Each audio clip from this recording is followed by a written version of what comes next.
to protect my daughter, I sprayed the pepper spray, then quickly picked her up and ran outside, just wanting to get away from this abuser. I hurried my daughter into the back seat, just when I thought we were safe.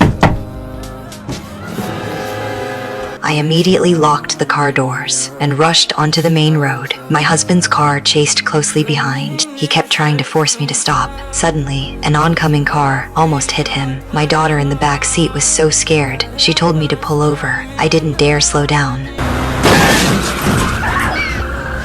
Then I saw a construction site ahead. I floored the gas and charged through. My husband kept chasing, but he didn't know he had fallen into my trap. My plan worked. I finally shook off his pursuit, but worse was still to come. I found a hotel to stay in, only to find my husband had frozen all my bank cards, so my daughter and I had to stay in a cheap motel. Just as we were about to rest, the phone rang. It was my demon husband's voice. He had somehow found us.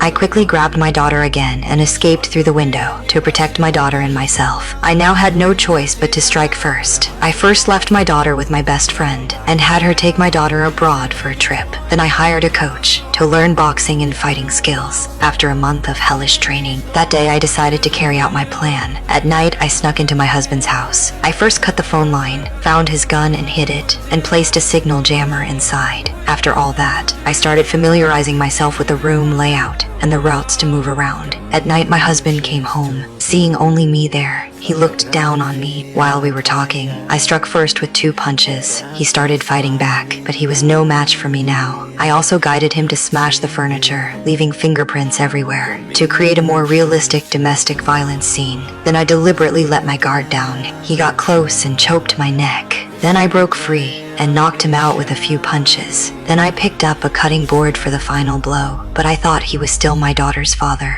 and softened again. While I was on the phone complaining to my friend, he didn't hesitate and knocked me out. Thinking of how brutal he had been to me before, I kicked him off the 2nd floor. Then I threw all the tools into the river. When the police arrived, all they saw was a brutal domestic violence scene. After confirming there were no weapons in the house, they ruled it as self-defense.